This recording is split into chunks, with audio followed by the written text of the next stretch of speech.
Hai Sobat Foodpreneur Indonesia, kita hari ini ketemu lagi dengan Bang Rex Marindo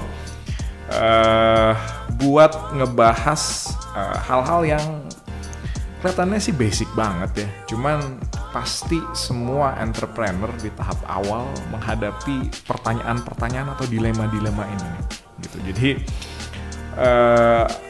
asik kalau kita coba ngobrol dan juga Bang Rex sambil reflect perjalanannya awal membangun bisnis Bang. Karena ini banyak banget pasti yang penasaran kan.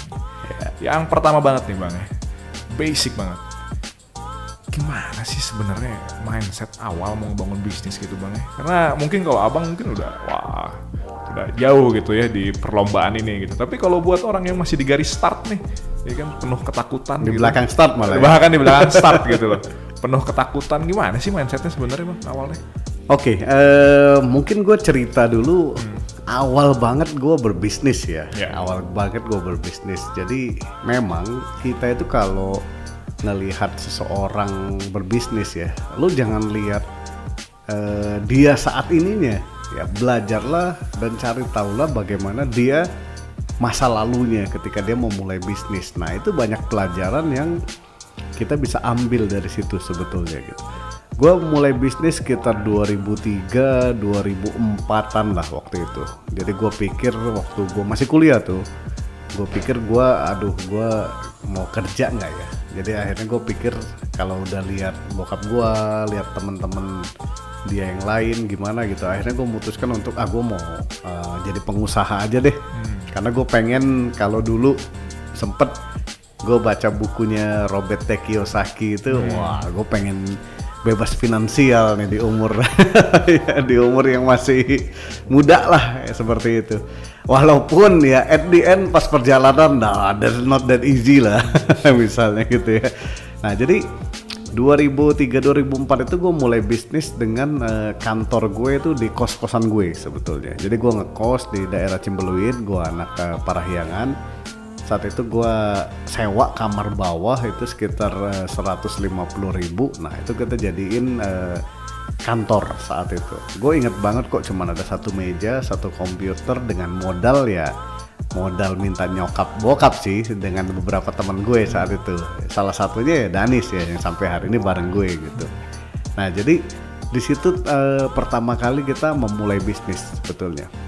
Kita mulai susun plan bagaimana nih untuk menghasilkan duit. Ya wajar lah kalau ketika mau mulai bisnis kan pengennya ngasilin duit cepat. Saat itu kita sebenarnya pengennya bisnisnya konsultan marketing. Oh gaya ya. Jadi belum punya pengalaman tiba-tiba mau jadi konsultan marketing. Makanya lo dicepain orang.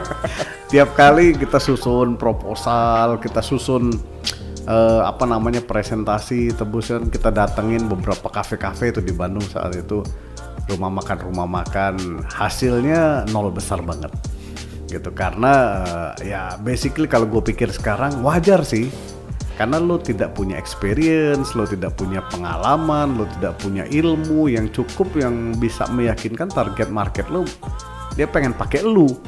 Seperti itu. Nah wajar. Nah di situ kita mulai mikir lagi, wah ini gimana ya?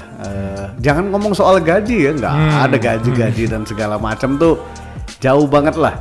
Untungnya gue masih kuliah. Itu aja sih kelebihan anak kuliah bisnis itu, masih bisa minta duit sama nyokap bokapnya. Masih ada jaring pengaman ya. Masih ada jaring pengaman. Makanya gue suka bilang, lu kalau mau mulai bisnis dari kuliah gitu, karena jaring pengaman lu masih lumayan gitu. Kalau lu udah kerja, lu mau mulai bisnis tuh, wah itu konteks beda lah. Nah akhirnya gue berpikir sama teman-teman gue, wah ini susah ya cari duit dengan model bisnis yang kita jalanin saat ini gitu. Akhirnya mulailah kita membuat brand lain. Nah jadi waktu itu kita akhirnya memutuskan untuk membuat brand lain selain konsultan itu. Karena kita pikir wah susah ya jualan ke konsultan ini gitu. Nah akhirnya kita bikin desain dan percetakan saat itu, karena gue pikir gue cukup senior nih di kampus nih, jadi gue bisa paksa nih anak-anak himpunan, lo cetak-cetak ke gue ya. Ditodong ditodong. Tapi dari situ sebetulnya mulai ada, kalau zaman sekarang istilahnya traction, mulai ada omset. Ada yang cetak spanduk, ada yang order desain, ada yang order flyer, poster gitu. Tapi untuk sampai berbisnis seperti itu pun, wah itu gue kerja sama tim gue tuh gila-gilaan. Kita pergi ke Kali Pak Apo, cari beli kertas itu gimana, kalau potong sendiri gimana, kalau order maklun mesin itu seperti apa, harganya berapa, bikin film itu seperti apa. Poinnya adalah it's all hard work lah. Kalau ketika kita memulai bisnis, ini mindset yang penting banget untuk setiap orang itu mau dan harus paham bahwa setiap pebisnis harus punya mindset yang ya kurang lebih kalau lo tanya ke setiap pebisnis dia akan punya mindset yang sama sebetulnya. Ya mindset itu seperti apa? Misalnya satu, ketika kita mulai bisnis, lo penting banget harus punya tujuan. Tujuan akhirnya ini apa sih sebetulnya lo mau berbisnis? Ya tujuan orang kadang-kadang ya kalau kita baru mulai dari awal ya kita nggak benar-benar punya purpose yang jelas sih. Misalnya kayak visi misi atau apa gitu kan itu terlalu jauh lah, itu corporate level lah. Kalau dulu gue punya tujuan pengen bebas finansial dah. Nah tapi salahnya di tujuan gue itu kita nggak spesifik detail berapa sih lo kalau mau punya duitnya bebas finansial itu. Kemudian untuk mencapainya nanti planningnya kayak gimana, nah ini nggak kepikiran. Tapi at the end no problem. Ya kadang-kadang ada benernya ketika bisnis itu just do it. Ya, just do it. Tapi pas just do itnya kalau bisa punya ilmu. Just do it itu hanya lakukan atau hanya uang doang maksudnya just do it? Nah, dua-duanya. Kalau mulai dari nol tuh kadang-kadang ya mulai dulu aja deh. Gitu. Tapi ya itu kadang-kadang karena kita memulai dari nol, jalanin dulu aja, ilmu belum, mentor nggak ada, modal pas-pasan. Nah ini yang ngebuat jatah gagal lu tuh nggak beres-beres jadinya. Gitu. Jadi sebenarnya ngabisin jatah gagal itu bukan soal berapa lamanya, tapi ketika supporting lu nggak ada, ya lama lah jatah gagal lu ya. Gue pikir-pikir gue jalanin bisnis 10 tahun lebih, ya lu sanggup jalanin 10 tahun lebih ngabisin jatah gagal kan? Enggak. Tapi kalau saat itu lu punya mentor atau punya pembimbing, lu punya ilmu, mungkin it's totally different pada saatnya gitu ya. Jadi habisin jatah gagal bener, lakukan saat ini juga betul, tapi pakai ilmu, pakai pembimbing, itu jauh lebih baik sebetulnya. Ya. Nah yang kedua, ya of course kalau bisnis susah, rugi, menderita, udah bagian yang biasa lah. Ya. Jadi gue bilang kalau bisnis don't give up. Gitu. Ini bukan level mainan orang yang hobi dan mudah menyerah.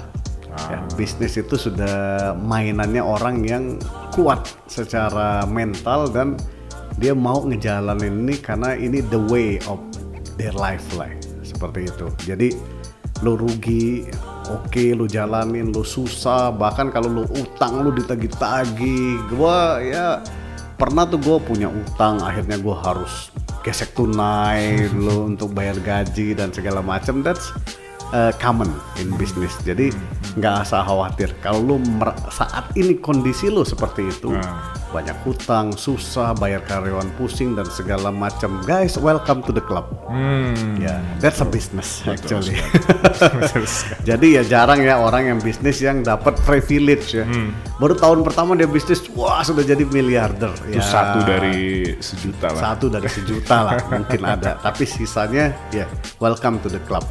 Kalau lo mengalami hal-hal seperti itu, ya itulah yang memang yang akan terjadi sebetulnya. Gue nggak nakut-nakutin, tapi lo harus siapin mental lo untuk berhadapan dengan hal-hal seperti ini ketika berbisnis. Ya itu yang kedua tadi ya. Yang pertama tujuan, yang kedua don't give up.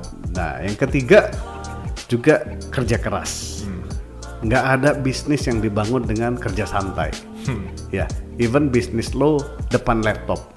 Misalnya, wah enak ya sekarang nih lazy planner ya, misalnya lazy planner. Lazy planner itu kan kerjaannya coding. Coding itu kan mikir.